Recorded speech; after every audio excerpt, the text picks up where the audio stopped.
Hey, let's bring down that music and get started with today's Pubcast, April 15th, 2020.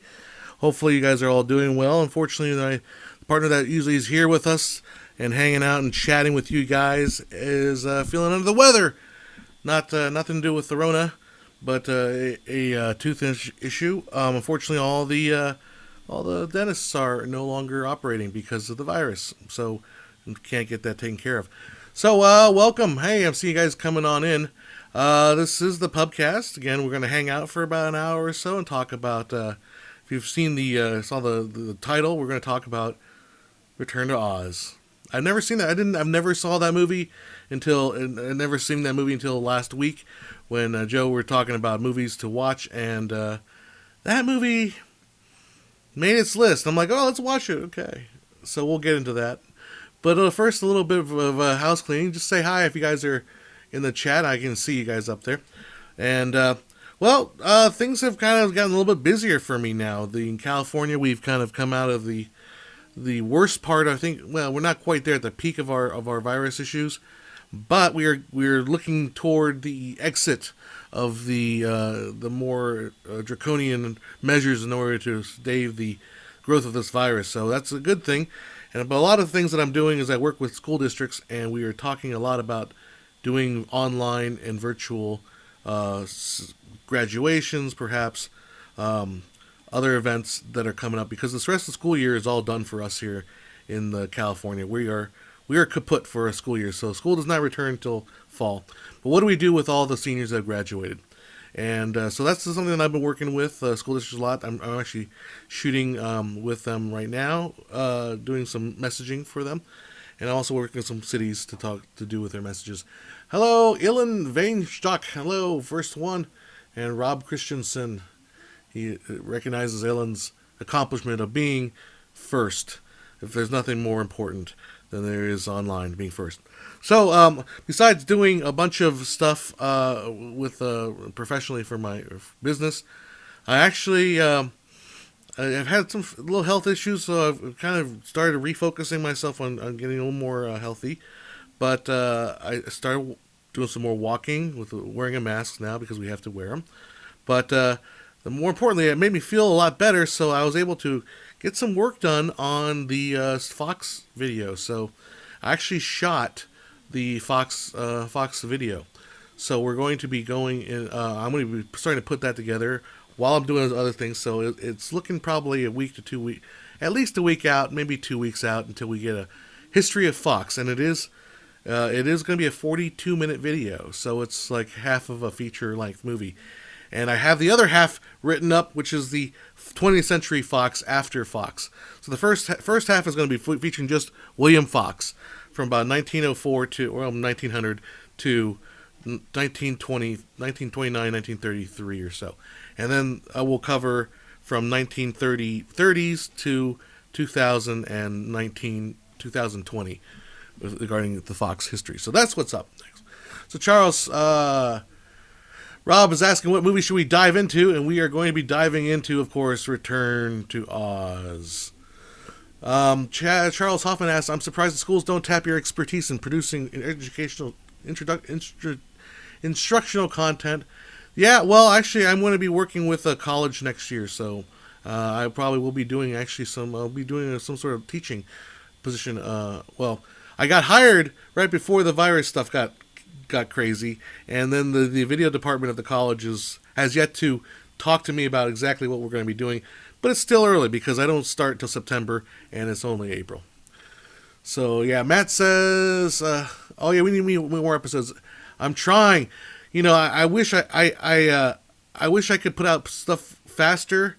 Part of it was honestly, everything going on is just depressing. And I'm getting a little depressed by the way things are. And honestly, I mean, to be really honest, like, it's just not making enough money where I can devote all my time to it. And, there was a part a few years ago where we were kind of really gung-ho about it, but it didn't pan out. And so the financial situation is just that I got to focus on other things as well. But I feel like I love telling stories. And whether it be science, whether it be history, I love telling stories, so that's why filmmaker IQ is still around, and I haven't completely given up on it yet, because I do definitely love it. But Matt House is here, slowly opening stuff up, a reference to independent wrestling. Ah, and you can stream again as long as there's no fans and the staff do health checks. That's not a bad idea. So okay, just take your time. We're used to waiting. I know, unfortunately, it is the Fox stories. These two are going to be great, so I'm really, really proud of them. So let's jump into it, shall we? We beat around the bush far enough. We've kind of dilly-dallied around it.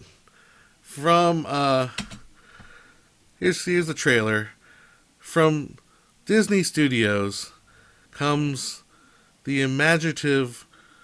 Hey, you loved Dorothy Gale in Wizard of Oz. You loved what's her name? Dang it, I can't remember her name already. But you loved the 1939 movie. Why not do a sequel of that? Yeah.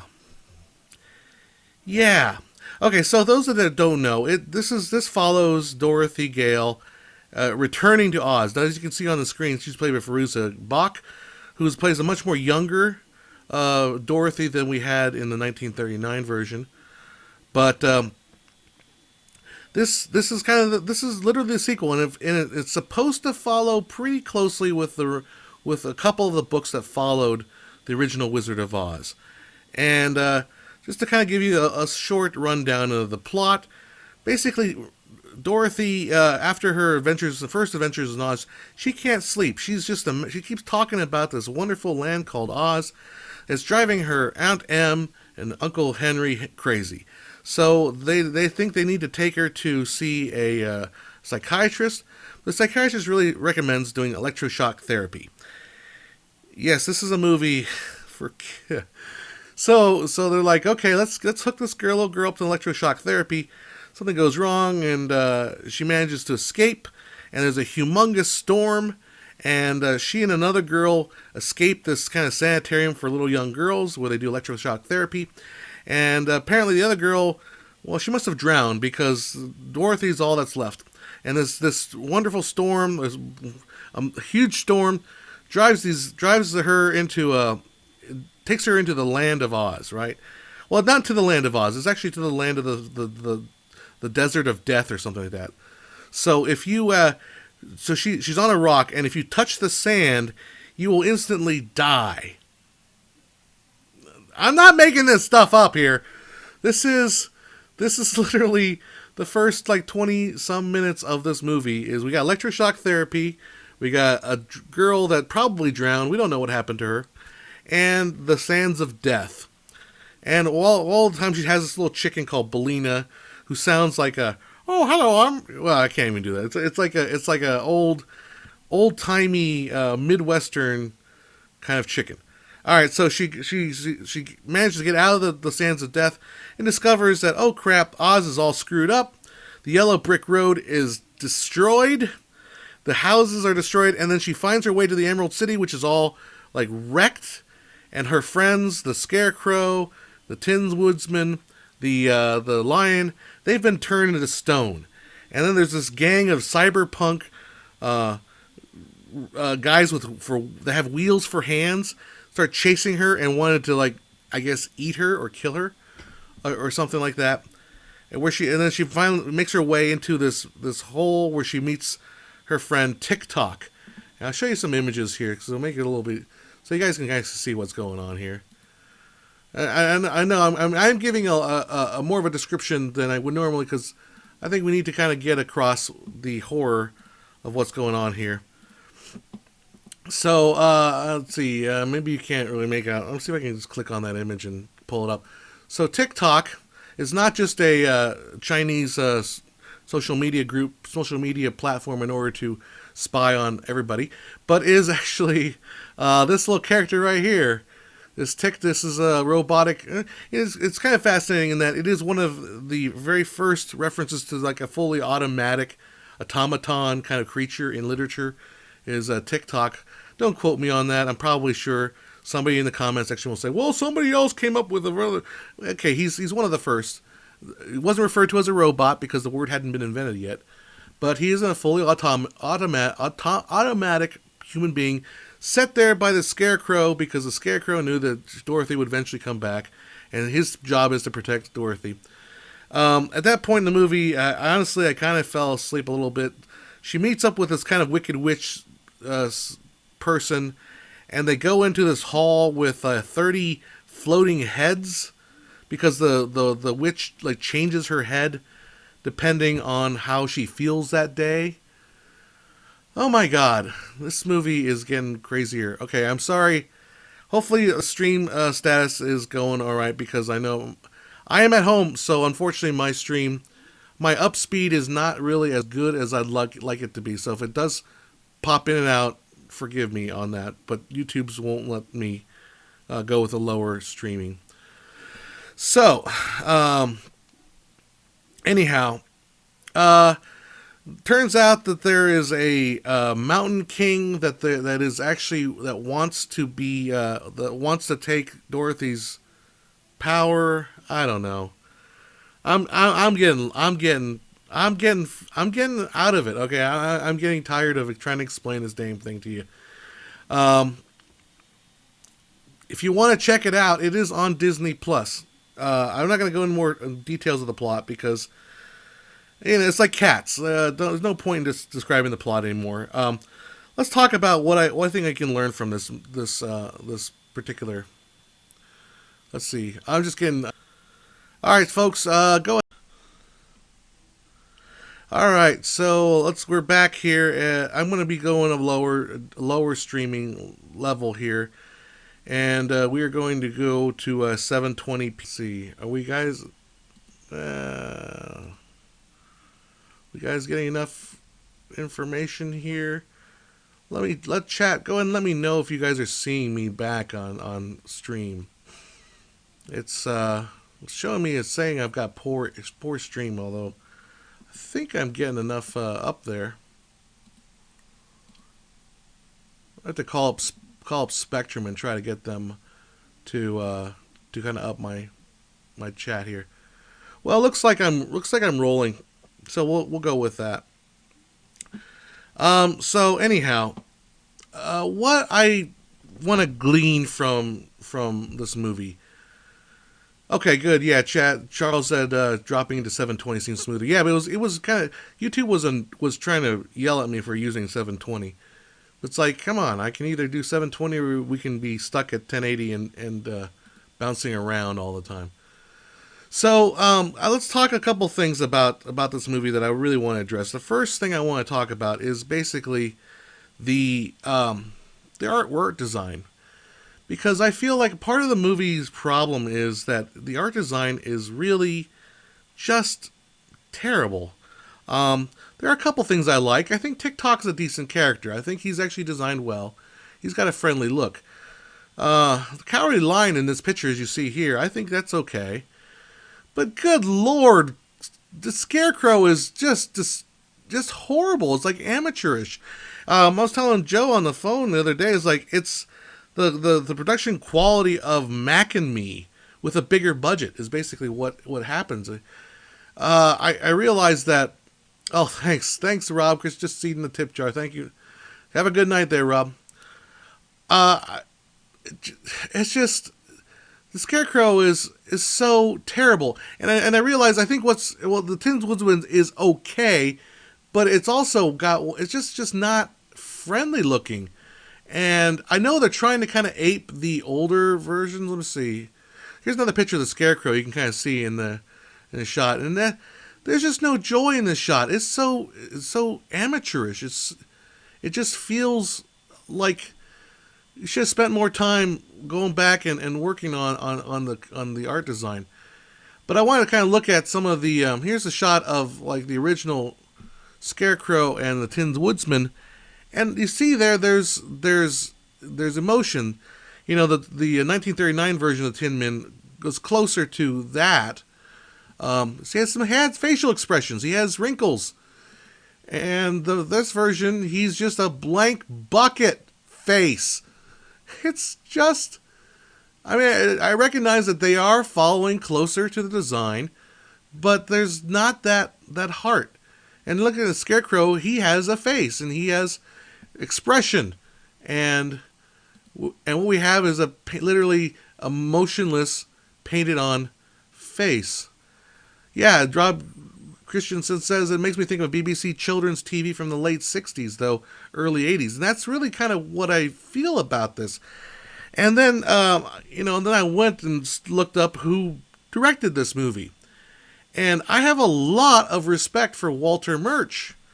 But Walter Murch, this cost him his directing career. He never directed another film after this because, it makes total sense. If you wanted to make a sequel to Disney wanted to make a sequel to Wizard of Oz, of course you hire the editor of Apocalypse Now. Of course you hire, the Godfather editor, sound recording. Yeah, of course. I can't say enough superlatives about Walter Murch. Every one of us in the filmmaking community that knows anything about filmmaking knows that Walter Murch is one of the greatest teachers of film editing theory. He's definitely someone that you ought to listen to. The problem, but when you listen to him talk and the way he talks about how, even some of the times where they've interviewed him, and he talks about why the movie kind of failed in his mind. He seems to be just too analytical to be a person in charge of directing and writing the film, and I think that's what scares me the most about the whole situation is, I think a lot of people on today are very, very science heavy, right? I think a lot of people believe that science will solve everything. That if you watch a lot of movies and you dissect a lot of movies, that you can distill the scientific, the objective way to make a great movie. And that, it just doesn't work. There is no objective formula for making a good movie. If there was, Hollywood would have already created one, because they're spending millions of dollars, billions of dollars to try to find that perfect formula. But there is no objective formula, and that's what's scary about it, is you can conceive the perfect concept. Walter Murch said, I want to make a movie about all these fantastic stories that came after The Wizard of Oz. And yes, that's a brilliant idea. Every Hollywood executive says, of course. In fact, the reason the story was that, Disney asked Walter Murch, hey, is there a project you would like to do? And he said, I want to do those Oz books after Wizard of Oz. And Disney says, guess what? We own the rights to that book series. So come on board. And it makes perfect sense. Why wouldn't you want to make the rest of the Oz books? It's a no-brainer. And then they'll say, okay, but we want to try to stick closer to the original story. We want to make it less of a musical, less fantasy, make it a little darker, maybe a little bit grittier. Excuse me. And yes, let's do that. But if you don't have the heart in it, if the movie just doesn't have the heart, then it's just it fails. And this is what I feel about the Return to Oz. It's just, it doesn't have any joy in it. I watched the movie and immediately, and I was wondering, why am I cannot enjoy this, because I feel like there's no spark of excitement, no spark of enjoyment here. When they made this, it was just pure intellectualism at play. There's no emotion, is basically. I immediately, after watching it, I said, I need to calibrate my mind.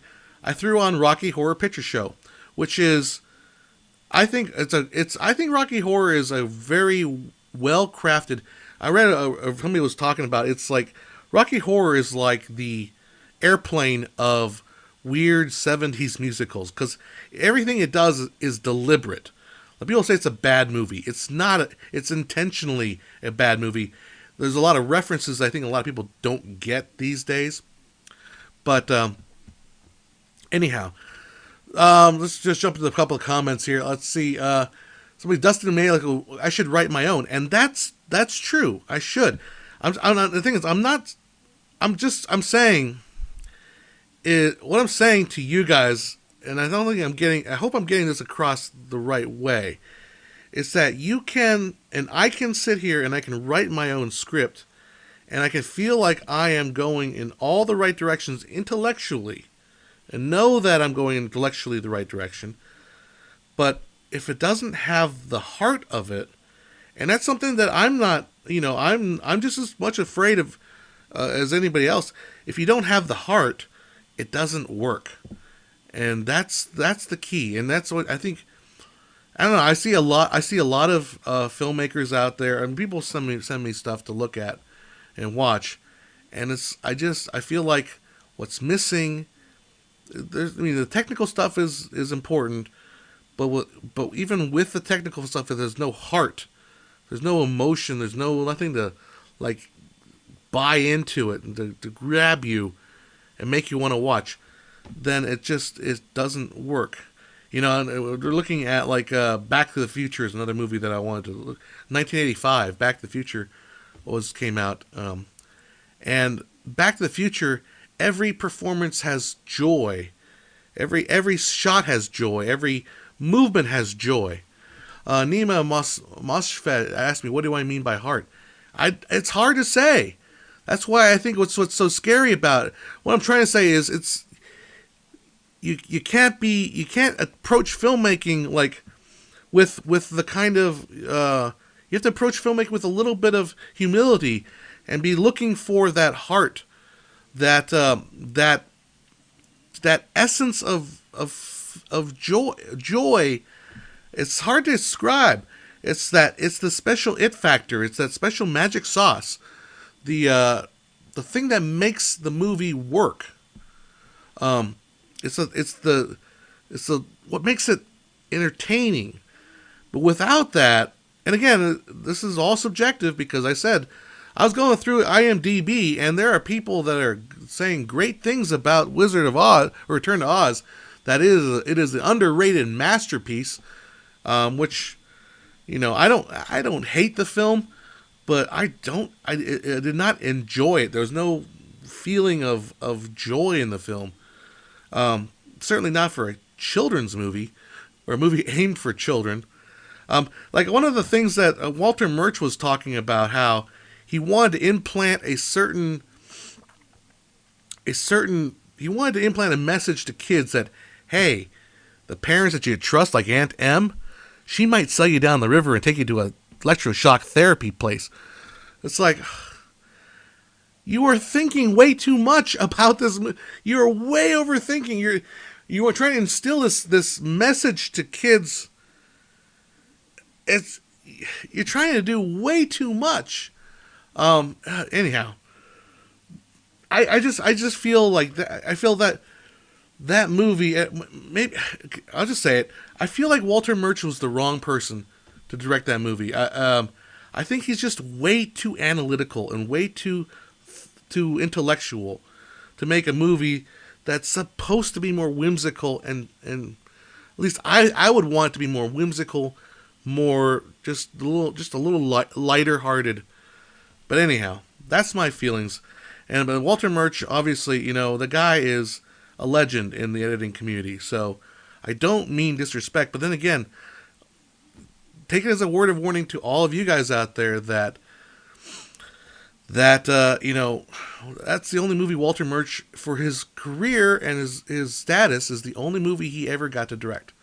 So that was his one shot, and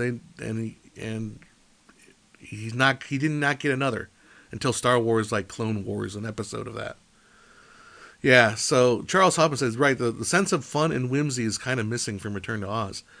And yeah, I think the elements of it are there. Like everything, if you were to make a check box, like, oh, we have the elements here, but it just doesn't jive. I think it's too much intellectualism into it. That's one of the things. I mean, I fight a lot about it because, like, I am a man of science. All right, I really am. However, you need to realize where science ends, or how far can science take you. And you can you can nail the focus on a shot. Doesn't mean the shot is good. It just means you nailed the focus. There's a gap. A lot of young filmmakers kind of don't realize is there is a technical level. You get to a certain level of technical proficiency, but once you're there, so what? And you need to get to the story proficiency, the entertainment, the joie de vivre. I don't know what the French word is, but anyhow. The average filmmaker says, wait, did you talk about the pre-1939 Wizard of Oz films? No, we're just talking about Return to Oz right now. So, yeah, that's, I was actually going to look at a couple other Oz films, but I didn't have time. I was watching The Wiz. I think that was kind of, there's a little more joy in The Wiz. I didn't get to the part when Michael Jackson showed up. I was kind of waiting for that. I fell asleep before it became that far in. So anyhow, that is my feelings about Return to Oz. It's a fascinating movie, I think, for study, because does show you a lot of things that are at least gets certain ideas out there.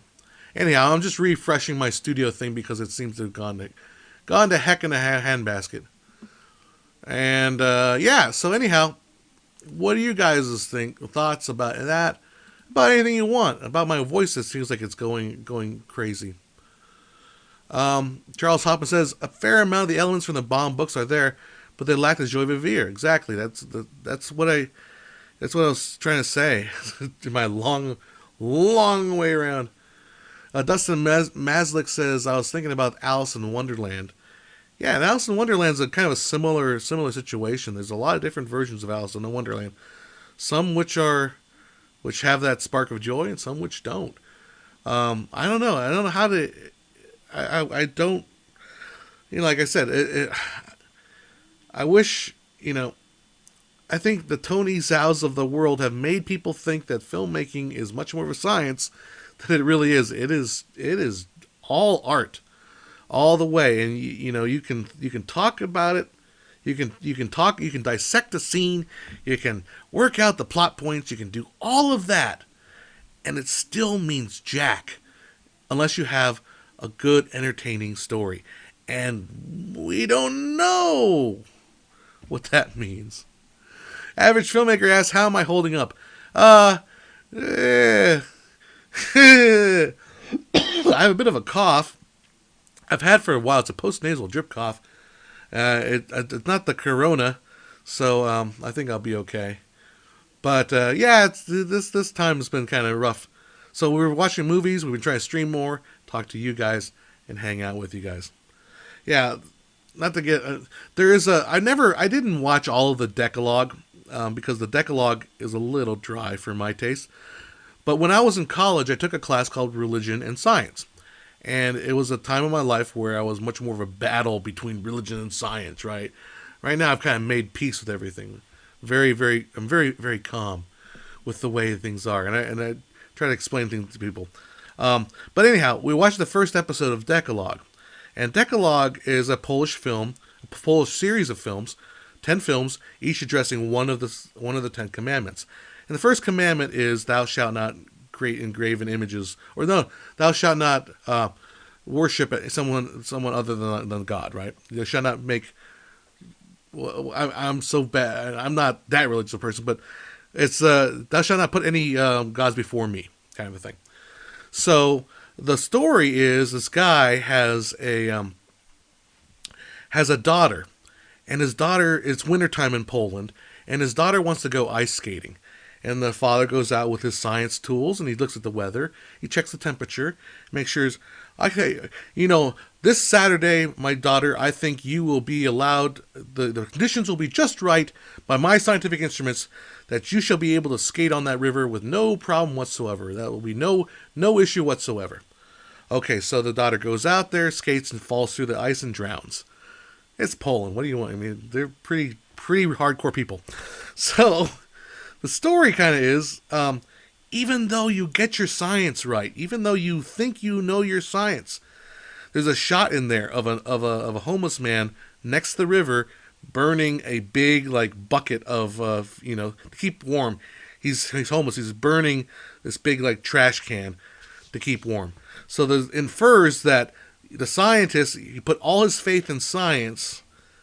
There are still things out there that happen that will show you that you're wrong, and that's the humility to understand that where is the limit of science, and to know that there is a limit. You can be you think you know the answers, but there is a limit. There is a limit anyhow.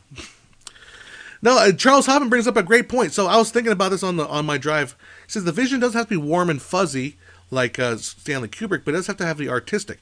Stanley Kubrick is as cold a director as you can find, but his films still have that something. I don't mean that there. I don't want to say it may be harder to say heart, but his films have that thing that sucks you in, like makes you want to watch and figure out what's going on. I was just thinking that today because I was thinking, how am I going to make this point about how Return to Oz is so cold and intellectual, but yet Stanley Kubrick managed to make cold and intellectual fascinating. Again, that's what I mean. Like you can listen to me try to explain through my ramblings what I'm trying to say, and the fact, and you can say, John, you're inconsistent here.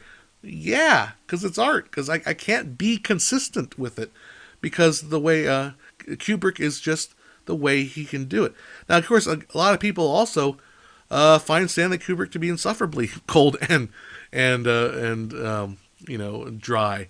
I think Pauline Kael was really not a fan of his films, but it's a different perspective. Yeah, I like to another person I really like to talk about is in this capacity is David Lynch, because David Lynch has this weird ability. There's a lot of filmmakers out there who are esoteric, who are just weird, bizarre, right? Or even hard to, very, very intellectual, very, very highbrow kind of, weird surrealism, right? But David Lynch is not. David Lynch is a populist surrealist. Like, you watch Mulholland Drive, you watch, Lost Highway, Blue Velvet. These are movies that you get sucked into because of the weirdness. You don't get turned off. David Lynch has this ability to just tell stories in such a fascinating way that he can really make it work. But I was thinking about another great directors, the Coen brothers. Watch The Big Lebowski, and if you didn't have those performances, excuse me, if you didn't have those performances, could you imagine okay, say you never saw John, what's his face, John whatever, play the character in Big Lebowski, John Goodman. Say you never saw John Goodman play, and you ask, let's say, just don't take offense to this, ask a high school drama production to read those same lines. It doesn't have that the way John Goodman brought it to it, the way the Coen brothers directed it, that's that spark. I think that's what makes film so much fun, is that we can get these amazing sparks to happen, and yes, it happens kind of rarely. That's the thing with film. They happen rarely, but when they happen, we get to have them forever. Like, I'm sure there was some great actor, or Jenny Lind, right? Jenny Lind is the famous singer from Sweden that toured around the country with P.T. Barnum, right? And it's part of that part of the movie, the Greatest Showman, right?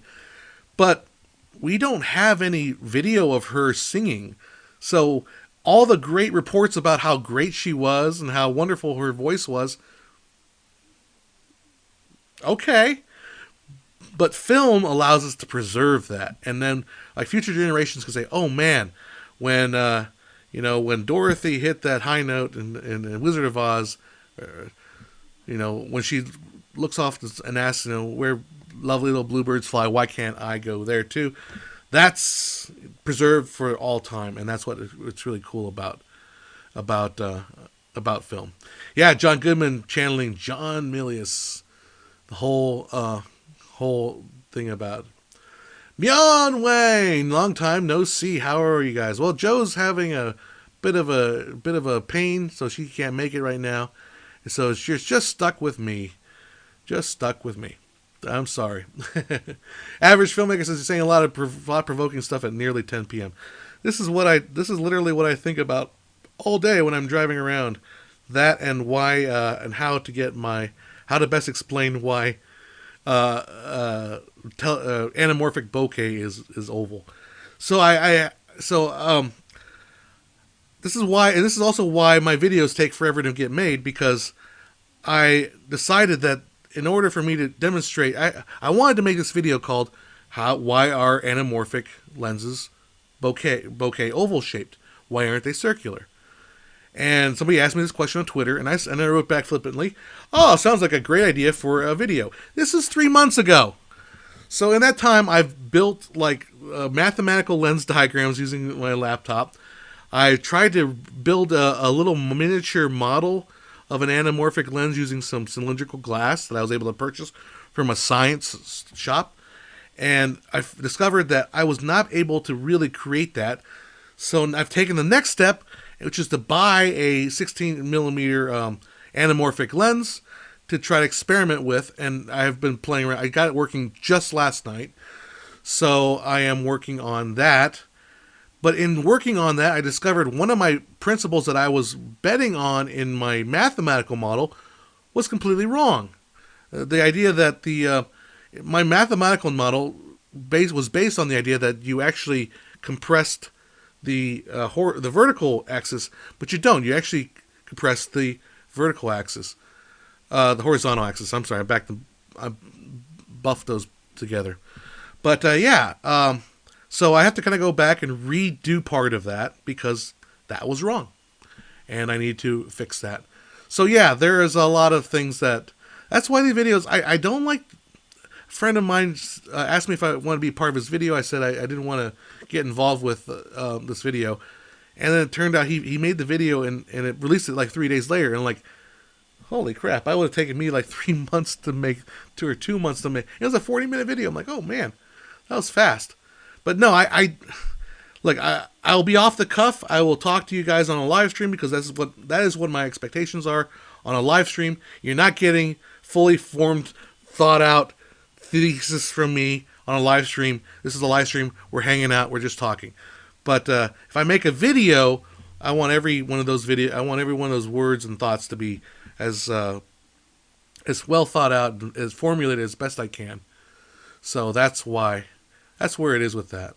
But I am really looking forward to this Fox video. So that's I'm excited to hopefully that'll get some traction. I mean, YouTube revenue is so down right now. I feel like the coronavirus, like no one wants to watch old videos anymore. Like our revenues just took a tumble. So or no one wants to make films right now. They all want to watch people talking about coronavirus. So anyhow, average filmmaker, I always enjoy you talking about practically anything, so it's fine with me. You taught a lot of things I wasn't aware of. That's what's fun about filmmaking is I used to believe that I could explain any one aspect of filmmaking in 15 minutes.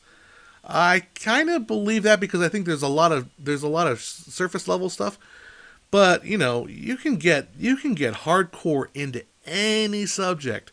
That's why I'm not really worried about the future of the channel as far as what content we can cover. I'm more worried about, I don't want to repeat stuff. That's the one thing I don't want to do.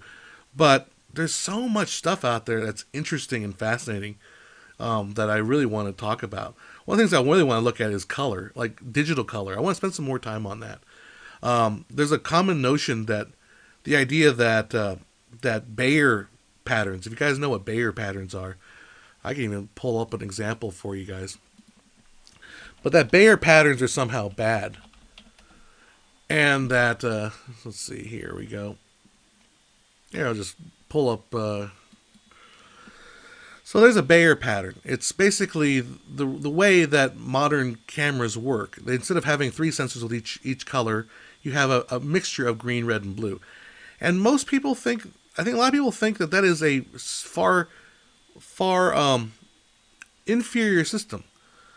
But I've been thinking about it a lot, and I think it's actually the better system. It's the more efficient, but it's actually mathematically probably indistinguishable from just having three separate sensors. But actually, using that pattern actually makes a lot of sense. But I want to demonstrate that because you can do it mathematically and statistically. But you have to divorce the idea that if you have enough pixels, you can create, a super high quality image of a subset. But stuff like that, I wanted to spend time. That's been bouncing in my head for like 6 months now. I haven't had time to go off on that. But it's one of the fascinating things. The reason why I was talking about it is there's these cell phone cameras coming out now that are 8K. They have 8K video, and what got me what turned me on this idea was the 8K video. They don't really expect you to be able to shoot 8K. That's just a side feature. But you'll get like crappy 8K video. What you will get is amazingly high quality, like 3 megapixel images out of that, because of the way you do the math. And it got me thinking, holy crap, that's why. And it makes total sense. Like the regular size images will be far superior than but you don't need 8K in your phone, obviously. You're going to shoot 8K. Come on, give me a break. But the 8K makes the regular size photos look amazing, and that's why they're doing it. So it's interesting.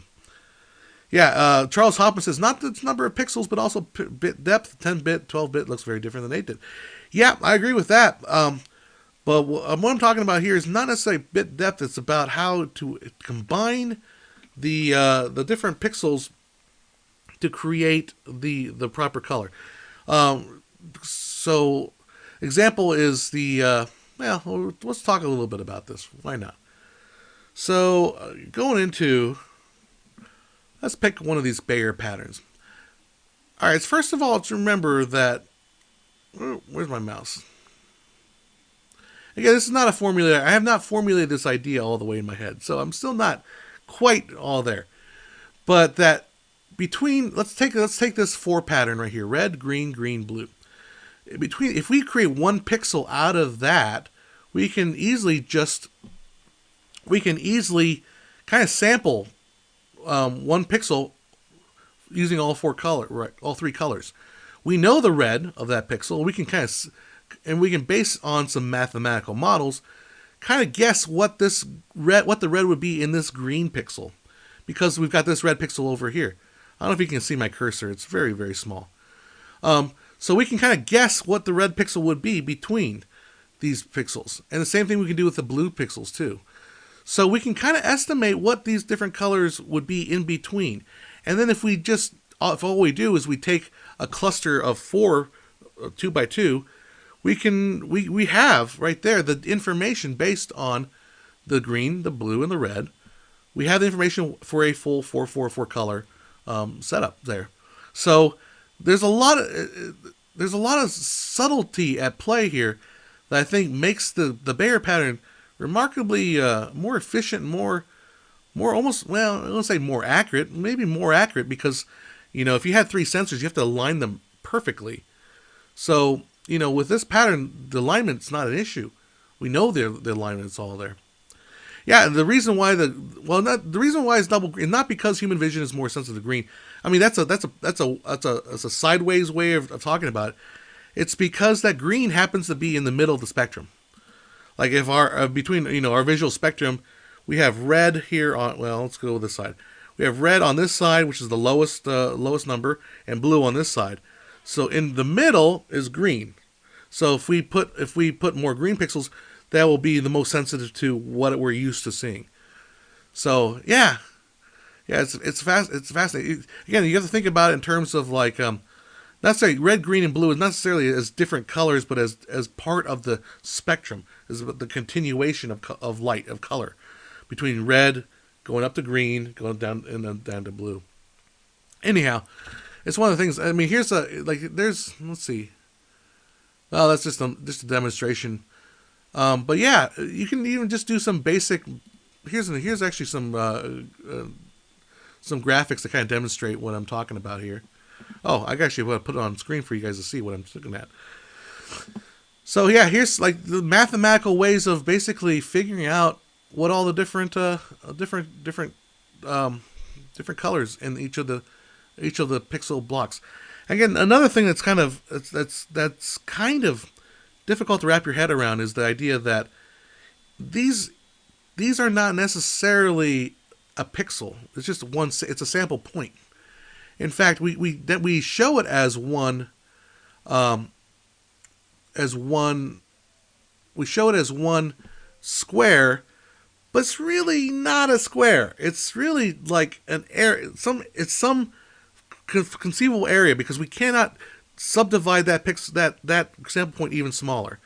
So this green could only be this little corner of the green, but the rest be covered up with like like pixel stuff or sensor stuff. But the fact is, we can't break that pixel down any further. It's kind of there's some big concept things you need to not you need to but like you need to kind of that we all need to grasp in order to kind of make that next logical step to how this actually works. I don't know. It's fascinating. It's fascinating to me. I have not seriously worked on putting this video together. Excuse me. So I wanted to get Dustin Malik. When you grade, do you turn down the green a lot? It depends on what you're shooting. If you shoot a lot of corporate offices, something like I do sometimes, yeah, that green, holy moly, that green needs to be turned down. One of the things I do a student of the month program that takes place in a high school cafeteria, and they've got green lights, they've got green fluorescence, so I can try to kind of tone down the green. It never works. So what I end up doing is I usually light it with one single aperture light and just blast it. I put a green filter on that light and just turn all the cameras down on pulled the green down on all of them, and it works. So, average filmmaker, it amazes me that you actually wrap your head around any of this. I haven't quite fully wrapped my head around it. When I can explain it to you properly, that's when I've mastered to be able to explain it, to wrap my head around it. It's just, it's one of those things where I have a notion of what it means, but I can't describe it. And sometimes my notions are wrong. Sometimes my notions are completely wrong. One of the anyhow, I'll just mention it. A lot of people say that I'm working on this the anamorphic lens video will come after the Fox videos. But the anamorphic, people always say the reason why anamorphic bokeh is oval shaped is because the aperture is oval shaped, and that is one that I had to spend a lot of time on because it's just not true. It's one of those very deceptive concepts, and the reason why it's not true is because if it were true, then you'd be able to get the oval shaped bokeh on everything. But as I will demonstrate, a lot of times in anamorphic, if you have certain settings, the bokeh is not oval shaped. It's actually circular, or sometimes it's football shaped. It's long oval. So it's one of those things. Anyhow, I don't know why I brought that up. Just to bring it up, I guess, just to make noise to the wind. This is what happens when I don't have another person to bounce off of. You get me going down incredible tubes of weirdness and descriptions and stuff like that. So yeah, any other questions or comments you guys want to chat about, or any movies you wanted me to look at next week for our movie review? We looked at old movies or looking at new movies, whatever seems like we want to do. What? Can you guys hear me, by the way? Just making sure that the video is actually coming through. Portrait of a Lady on Fire. Okay. Let's take a look at that one. I've never even heard of that one. Portrait of a Lady on Fire. Oh, okay. That's right. I think I saw a little bit of this reviewed. I'll pull up one of my website here. 2019 romance drama. Portrait of a Lady on Fire. Yeah, I can check that one out. Why not? We'll see how that goes. Directed by Celine Sciamma. Nominated for the Palme d'Or. Nice. All right. Charles, not weird, passionate about technical details, which gives you more tools in your artistic vision. Yeah, and that's what I think, and also that's why I spent the beginning part of this video ranting about how the technicals will not be enough to take you over, and how that scares me, because you cannot have technicals, and technical is not enough unless you have that bit of art, and that's what's scary. It's the knowing that failure is right around the corner, even if you got everything else figured out. Failure is right around the corner. Do a PTA film, I don't know, or a Evil Dead. Okay. Looking forward to the new PTA. I don't know why I was thinking Wes Anderson then. Why was I thinking Wes Anderson for PTA? I don't know. PTA films. Let's see. I mean, we can always go back and watch the old ones. I'm trying to think what not Bottle Rockets. I think is the first, right? But I haven't seen Punch Drunk Love in a long time. I wouldn't mind rewatching that. Punch Drunk Love is such an amazing film. I've seen it a few times. I think I gave Joe, my partner here, I gave him a copy of it, and then he loaned it to somebody else, and now I don't know where that copy is. So I think I ended up buying another one. But yeah, that Punch Drunk Love has one. It's just one of the best uses of the music from Popeye. I'm glad they found some use of that movie. Another one we could watch is Popeye. Holy moly. I've never seen Popeye all the way through. I've seen parts of it, but never all the way through. Maybe we should keep it that way. I don't know. What do you think? But, yeah. Anyhow. Meow Wang, by the way, if you cut, let's say, a heart-shaped hole in a piece of paper and stick it from your lens, your bokeh will be heart-shaped. Yes, it will. Yep. That is correct. And that's in a circular lens. But the thing is, an anamorphic lens also happens to have a circular aperture. It just appears to be oval shaped, and the oval shape is actually a result of the way anamorphic lenses work, and the way that they change the vertical focal length is actually different than the whole horizontal focal length. So usually by factor, like two times factor. So if the vertical focal length is 80 millimeters, then the width might be like 40 millimeters or 50, 55 if you're using a 1.3 or whatever expansion. So yeah, and that's an interesting thing because I was trying to figure out a way to kind of demonstrate this visually. Is the whole idea if you cut a heart-shaped hole, what's happening is you create a heart-shaped cone that's going into the sensor. And so when you focus, you basically take the heart shape and you kind of blow it up or make it smaller, right? But with an anamorphic lens, the cone is still the cone of light that comes into the camera is still circular. But what's happening is because the focal lengths are different, you have two different levels of depth of field. The things fall out of focus vertically faster than they do horizontally. So that's why you get this oval shape. Again, I still haven't really quite figured out how to explain it and do it in a visual way. Like I try to think of a way like a curved kind of a shaped cone or something like that, but it's still tricky to demonstrate. Other than just kind of relying on the old idea that an 80 millimeter lens has shallower depth of field than a 40 millimeter lens. And if you think of it that way, well, of course, an 80 millimeter focal length this way is going to make a bigger blur than a 40 millimeter this way. So that's maybe one way to do it. Average, I like that video you did on posters a while. Yeah, that was a fun one. Posters that was a lot of fun because then I spent a lot of time looking at really great artwork, and you look at these old posters and you think, well, if you see them on modern computers, like that looks like a photograph. But like half of these like Drew Struzan posters, that's his actual, it's his handiwork. That's a drawing. It's amazing. It's wonderful. So that was a lot. That was a fun one.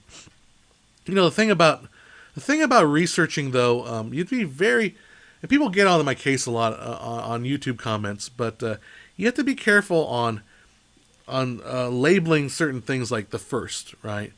Because you ask a question like, what was the first movie poster? No one keeps track of that. Like there is no officially first, but a lot of people will go out there and say this was the first movie poster. This was the first trailer. This was the first whatever, and it's hard, man. That's what makes kind of like talking about history, especially something like filmmaking, a little bit tricky. And one of the things I'm talking about in my Fox video is how the weird notion that you ask people what was the first sound movie, what was the first movie with talking movie picture, and people say The Jazz Singer. Of course, it's The Jazz Singer. It wasn't. There was lots of movies before The Jazz Singer that had spoken dialogue. There was newsreels. They had Benito Mussolini out there saying how he loves America. He wants to make America great again. Benito Mussolini would say that. There's a lot of sound. If you go online, you can see the Hayes Code. The guy, not Hayes, but the guy in charge of the MPAA back in the day, like giving a speech a year before The Jazz Singer. So they were synchronizing sound a year and they were synchronizing sound for like about 5 or 6 years before The Jazz Singer. But The Jazz Singer somehow gets credit for sound. And on top of that, it doesn't even use the technology that we use today, or that was used afterward. It uses the old Vitaphone technique, which died out like a year after. So yeah, I don't know why the Jazz. That's a weird. That's the weird thing about history. It's like some victors write this to the victors spoils of history. So anyhow, yeah, weird. Nabil Iqbal, I'm not sure if I pronounced that right. And old movie posters were better than movies. Now the posters are just shitty as the movies. You have to remember with old movies is that there are a lot of old shitty movies too. That's the thing. Like I've done in the videos I've talked about how like 4/5 of all movies created in the golden era of Hollywood were B movies, and they were crappy. Oh my god, they're awful. Like the thing with the golden era of Hollywood was you couldn't really. There's only one way you could end a movie, and that's in a happy ending where the good guys win. You couldn't have a bad guys win. No. So what they would do is they create this impossible situation, and then here comes the God on the machine, Deus Ex Machina, comes down. I declare that you guys are the bad guys and you guys lose. The end. Yay. Wasn't that pleasant? Like that happens so much more. I think the actual ratio of good movies to bad movies is better today than it was in say 1945 or 1948 before right at the end of the studio era. I think there are more good movies now than there were in 1948. I think the ratio is better. I really do believe that. Not to say there aren't terrible movies being made now. Oh yeah, there are. Of course there are. But I think because we have such a much bigger industry, is much more competitive industry, that you can't really just make a bad movie. You can, but making a bad movie is harder because it takes so much more money. Did Drew Suzanne do the poster? I mean, I gotta admit, it is not a bad poster. I mean, I'll give him that. Where did it go? Where'd my Return to Oz poster go? Return to Oz. I mean, if you we're talking about Birds of Prey here. We'll talk about Birds of Prey. That's actually not a bad poster. It really isn't. Let me pull it up here. It's rather nice looking. I mean, yeah, it's a moose head attached to a couch that flies because it has some leaves. Okay, but it's not a bad poster. I mean, I'll really give them that. I'd rather watch that movie than what movie was in there. I really like this other poster. This one with the red hair. That's very much that definitely looks like a Struzan. I'm not sure if it is, but it's got that. Oh, and then even notice the faces and the hair. That's pretty cool. Well, that's very much more of a Dark Crystal kind of a poster. But yeah. Birds of Prey was one. Yeah, it was okay. And Birds of Prey. I mean, I did. I don't. I'm. Well, I've been recently diagnosed with sleep apnea. Surprise, surprise. I mean, look at the size of my neck. But so yeah, Birds of Prey. When I want to sit in movies because of my sleep apnea, I don't get much sleep, so I get tired easily. And a lot of some movies, man, I sit there and I like, okay, I go with this movie. I just start falling asleep in the theater of all places. That's embarrassing. People are like nudging you. Wake up, asshole. Stop snoring in the theater. I'm trying to watch my movie. But yeah, Birds of Prey, when it got toward the end of that movie, I was conking out. I mean, I appreciate the fact that I woke up for the very final end of it, and I don't want to totally spoil it, but I worked up for the killing of the last character, and I thought that was nice. Have you seen Hobo with a Shotgun? Oh no, I have not. I need to watch that. Hobo with a Shotgun. Let's take a look at that. Hobo with a Shotgun. That's another. It's like a couple movies like that where Hobo with a Shotgun, Fat Man with a Pizza. That's me. Fat Man with a bowl of spaghetti. That's my coronavirus story. Hobo with a Shotgun. All right, we'll check that one out.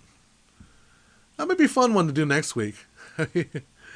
Hi, Donnie. Joe's not feeling good, so he's out, but we send our regards over to you. How you doing, Donnie? Hobo with a Shotgun. That might be the thing to watch. Yeah, okay. We might put that on our list. Weird movies to look at. No, I mean, look. You know, the thing is, you learn about movies. You learn about all kinds of movies. You learn everything from watching any movie. You know, director of The Green Room. Okay. Who that is? What is his name? Jason Eisner. Oh, it's based on the faux trailer from the same title featured in Quentin Tarantino and Robert Rodriguez's Grindhouse. You guys remember Grindhouse? Are you guys in the chat? Did you guys actually go to the double screening of Grindhouse? And what a different era that was in filmmaking. Man, oh man. I mean, I think it's one of those things. It was a noble experiment, and it's nothing. I'm sure. I think Tarantino is probably happy that he moved on past that stage of his life. There's this one. But I remember back in the Grindhouse days, like everybody was trying to copy the Grindhouse style, and it's like, all right, enough of. So there's this one group of filmmakers. I think they're out in San Bernardino area that they made like nude nuns on the run, or kind of a ripoff of I Spit in Your Grave. And sorry guys, but the movie, like, it wasn't like Spit in Your Grave, but whatever it was a Cindy Shockey movie, and it was so cheap and dirty. That's probably in my opinion the worst movie I've ever seen. Was this little like indie movie Grindhouse ripoff? You know, it's like, look, I mean, the thing, like, nudity in these kind of movies is supposed to be a cheap thrill, and the nudity in this movie just felt dirty and felt sticky and gross.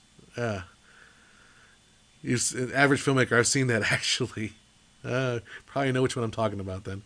I can't remember the exact name of it, but it's kind of like I Spit in Your... No, it's called... Alright, it's called Run, Bitch, Run. That's the name of the movie. I hated that movie. Oh my god, I hated that movie. It's on Tubi. Oh my gosh, I need to find... I don't even know what Tubi is, honestly. I need to get with the times. I just discovered what TikTok was. Inland Empire Indie Independent Grindhouse. I don't know. Is that the name of it? Because I know it was shot in the Inland Empire. That's where I'm from. It's where we are. We're in the Inland Empire. But the question, El Tyler del Monstruos del Axel. What is your favorite puppets on movies? Answer me, man of the movies. I think my favorite puppets... Oh, that's a tough one. I mean, we could always go with Star Wars because those are fun puppets. But I think, God, I want to come up with a better answer than Star Wars though. I don't know what it is. Could be the Muppet movie. I mean, I think those are really good. Meow, there's a streaming service called Mubi. Not sure if it's available in the U.S. Oh, I was thinking about the shorts one. There's a short service out there. Quibi. Quibi is the one I'm thinking of. Anyhow, I'm just gonna look it up real quick. I feel bad because I don't want to trash a fellow filmmaker because let's face it, this guy made more features than I have. So good for him. But this movie sucks. Sorry. Run, bitch, run. Let's go. Let's just go merge. There you go. Run, bitch, run. Great title. Fantastic title. Made me want to watch this film. Joseph Guzman. I probably know him. I probably run across him. Good job on making a movie, but good lord, it sucked. Nude Nuns with Big Guns. That's the other movie that he was referencing. So obviously there's a genre. There's obviously a genre here. I don't know. We talked about having a little bit of heart, or look, I am not an SJW when it comes to nudity. I appreciate the female form. I really do. It's wonderful. But I try, and I've shot nudity. When you do it, try to honor it, I guess. But the nudity in some of these films is just like, it's just gross. It's like, I don't know. Audrey 2, good answer. Hey, Taylor, I think I agree with you. That is a great puppet, Audrey 2. Thank you for keeping me from talking about nudity before I get all myself in trouble. Donnie Pearson, speaking of Star Wars, I'm working on my music engraving and recreation of John Williams' The Flag Parade and from Van Ness. Speaking of John Williams, my mock-up cover of the shark theme from 1975's Universal Picture adaptation of Peter Benchley's novel Jaws is streaming on SoundCloud. Cool. W, in my country, people used to watch Hollywood B movies as a substitute for porno. Okay, or I'm assuming that's porno. Hollywood B movies. Yeah, well, yeah. Sexploitation. The one movie that Roger Ebert is credited for, Beyond the Valley of the Dolls, is with Russ Meyer, whose whole career is basically filming topless women. That's what he did. His whole thing was topless women. And the weirdest thing, in the 70s, we had a lot more comfort with those kind of films, those X-rated films. A lot of them were, it was the era of the porno theater. I saw nude nuns. Never mind. Did you ever get the massive Star Wars Skywalker set? No, I did not. God bless Russ Meyer. Yeah, I mean, again, it's like I said, if you're gonna do nudity for titillation purposes, there's nudity for the story. If you're gonna do nudity for titillation purposes, at least make it. And I'm not talking about the women. Women are beautiful, but the way you shoot it, just don't be so damn trashy. Russ Meyer knew his audience. Yes, Russ Meyer, the master of the big bust flick. Boy, we're gonna get in trouble with all the women. So I don't know if you guys know, like I got in trouble when I shot that forced perspective for using for girls in bikinis because you're such a sexist, male gaze and all that stuff. And all right, I don't know. That's I guess we're so late in the podcast that no one's actually going to be watching this that isn't a fan of this. That they'll probably go seeking for this and totally get me in trouble. But look, what I try to do obviously is not to put a man in a bikini. That's a good idea. That's what we should have done. That would have really gotten those clicks. But I don't know, the way I feel about it is I feel more of it's an honoring of women's bodies or women. And I realize that, there is a shallowness to it. Of course, there's shallowness to everything we do. But I think the it's more about honoring or more about uplifting, I think, the female form. And, okay, That's if that is a bad thing, I guess I'm bad. And you know what? I can't do anything about it. Wayward, I need to make a forced perspective assignment for my class. I was going to use that. You're welcome to it. Yeah, you're totally welcome to it. There was some people that were even getting on my case for. There's one person in the comments getting on my case for calling the models that I put in the martini glass. I called them talent, and the people would think, oh, he, you're trying to be reductive. You're trying to make fun of the like. No, that's a term we use. We call them talent. Anybody who's in front of the camera is talent, so we call them.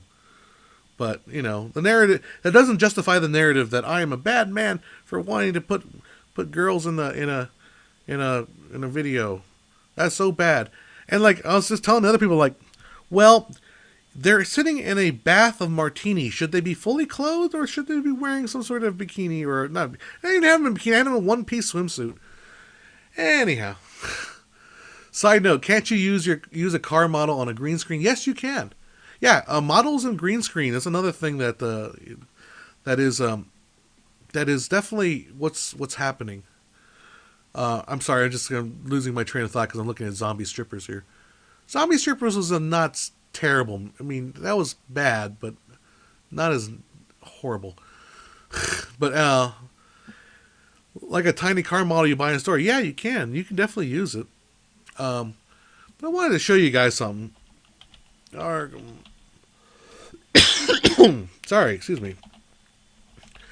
So, I have been, that's not even pulling up here. I have been really into doing 3D Studio Max and stuff like that, and V-Ray. And I really think if you had the patience that you can really do some incredible things with 3D that for not much money, really. All right, I'm pulling up something here. I'm going to click on the OK. Go away. Fine, don't go away. Dang it, dude. How come I can't get away? So so 3D Studio Max, well, here's the thing with 3D Studio Max is you can actually get it for free if you say you're a student. You can get it for free. And in fact, some people have had free versions. Have been using the free version for a long time. But, I mean, oh, hey, bad karma. You're talking about teaching high schoolers and they have no patience. Yeah, I get that. I totally get that. But, I mean, take a look at this. Excuse me. Go away. So for 120 euros, 150 bucks, you can have this set of 3D backgrounds or 3D, spaces. So here's a exterior. It looks kind of European. You can delete all these people and make it empty. You can do whatever you want. And you can have your own set, just through here. And I realize, 120 euros is not free, but it's a lot cheaper than flying there and getting the permits and all that. Although you do have to green screen, and you have to do a decent job of green screening, and you have to do a lot of stuff, right? But there's that you can do a lot. Yeah, no. One great trick for forced perspective, El Taller de Monstruous. One trick for using forced perspective is using the nodal tripod. You can rotate the camera. That's a video. That's actually a video I want to do eventually. Again, it's on the list of videos that I'd like to do. But yeah, that's a great comment there. But let's see. There's a lot of great scenes in here. I was looking at this one earlier today. And check that out. That's a photorealistic shot of, what looks to be kind of Chicago-esque. And, you can use it for whatever you want. I don't know what you could do with that, but if you needed it, it's there. Here's the 3D mock-up. Yeah, check. If you want your scene happening in the back of some, little cafe area. I mean, this kind of reminds me a lot of Inception. But yeah, you can. So all this stuff is available. This one's 90 euros. $110. If you and I'll tell you, it says if you're a student, you got 3D Max for free, or you can use Blender 3D. Yep. You can also just tell them that you're a student. They don't really check that hard, but it's great. I mean, the programs are amazing. Now, I do recommend you get V-Ray. V-Ray is another is a rendering program that really does kind of add some realism to it. Another site I've been looking at a lot is called Kit Bash. And, I mean, this is designed for building your worlds. I mean, look, you can see by the little graphic right there. Like, this is... I mean, that's... You want a futuristic city opening? There you go. And they're not terribly expensive. You think, what, $1,000? No, it's not 1,000. Yeah, let's pick up some kit prices. Why not? Let's say we want this heavy metal. Let's say you're doing a steampunk movie, right? $99. And you get all these little assets that you can build your own steampunk city out of. And you just build it up and you light it right. And the great thing about 3D lighting is it's so freeing.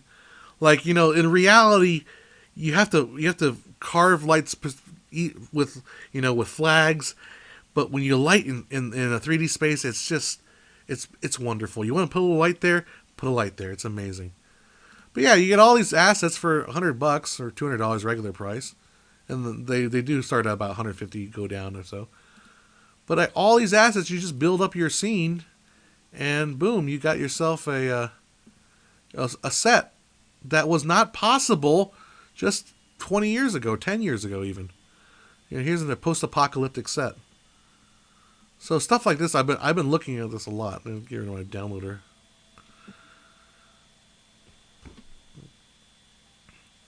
This is a great way to just start.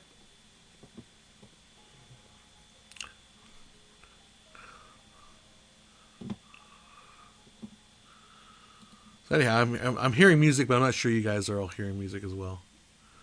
Bad Karma. We're just rambling about 3Ds, about models and stuff like that, and 3D. I mean, I think if you wanted to put some time into like doing models, I think 3D modeling is if you want to be like create serious work, 3D modeling is probably the way to go. Although there is obviously still a world out there for standard real models, but the reality is you're going to get better results if you can blend the two. So maybe have real 3D models and stuff like that. I would like to learn more about Blender. I am just an old man, and I started learning 3D Studio Max when I was a kid, and that's just what I stuck to. So anyhow, I'm just going around here now, just ogling all these beautiful Kit Bash, assets you can buy and build your little city, and that's cool. Yeah, Blender is more than 3D model. It's also video editor. I understand that. I never think about it that way, but yeah, you're absolutely true. Meow Wayne says, Blender I found so counterintuitive. I need to learn 3D software. I've been procrastinating for a long. I think 3D Studio Max is the most like intuitive. Maybe Cinema 4D. Between Cinema 4D is more is quite out there. But I just think 3D Studio Max, to me, just like, oh, that makes sense. But anyhow. Charles Hoffman, the problem is that any time you'd want to do a location shoot, someone has their hand out expecting to get paid, and large. Yep. And then you're fighting with the sun, and you're fighting against the clock, and you can't control anything, and everything, and you're just fighting with space. You can't put the camera where you want to put it, and if you have the time, make your own sets. Of course, that's true. And not only the time, but you have to have the space. Because building a set, it requires a lot, not only the space to build a set, but the space to house a set. And then you have to light it, which is another issue. And then you have to have the skills to actually be a decent set builder, which I am a so-so set builder. But Yeah, audio workstations also double as video editors. I mean, yeah, they do, but they limited capability. But yeah, so anyways, if you're doing more like, if you need an opening shot or establishing shot, something like this, I mean, that's the way to go. That's totally. And there's this one, and I'm a big Turbo Squid guy, but I'm a big fan of this one guy. I'm trying to remember international.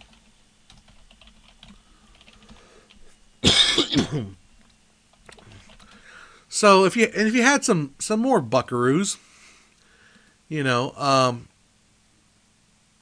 it's actually down in price. Tom Kuhn, I think is his name.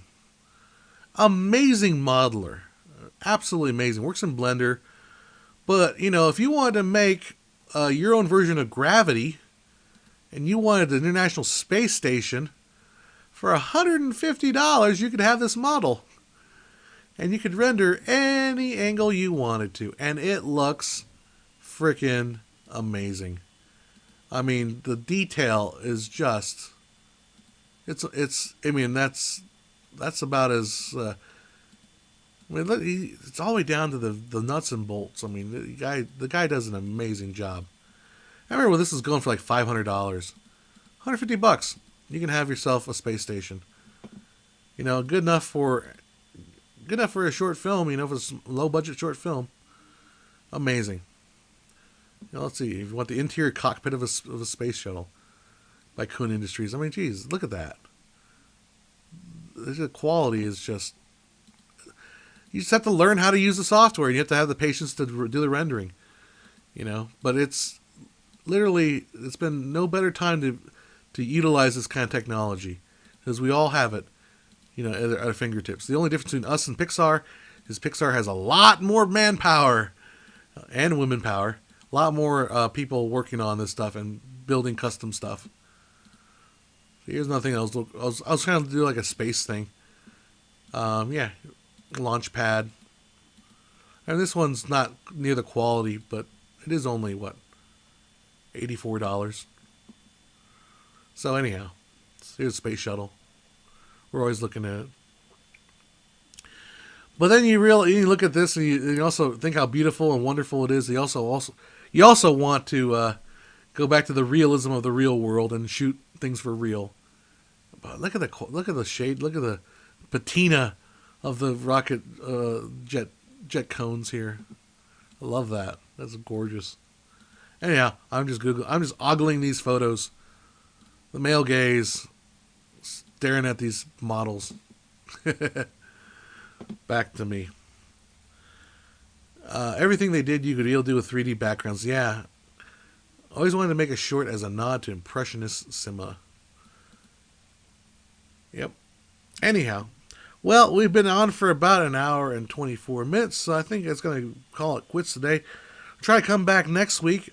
We're talking about maybe watching Hobo with a Shotgun. That might be on the list. If you do see this later and you want us to review a movie, go ahead and leave it in the comments below, and we'll see if we can get around to it. So maybe I'll try to call my cable provider and get my stream be a little bit higher than it is right now.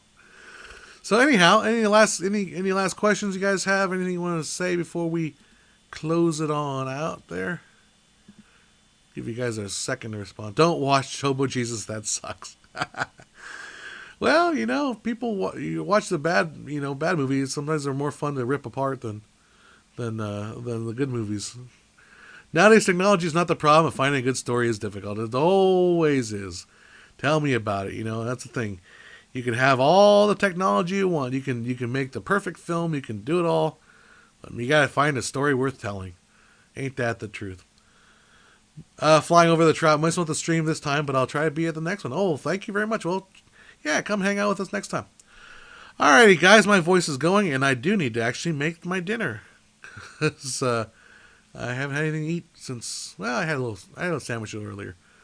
Alright, guys, I'm going to put some music on so we can head us our way out here. Thanks for hanging out with us. Make sure you check out the website, whatever. Check out the videos. Patreon, of course.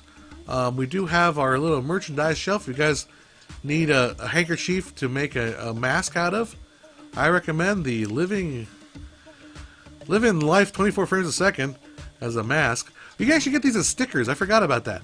So yeah, get yourself a sticker, and then just put that over your mask. That's perfect. That's how I would do it, right there. 24 frames per second, right on the face. Just cover your face with that. That's how we roll. All right, guys. Thanks for saying goodnight. We will see you guys later. Take care. Peace out.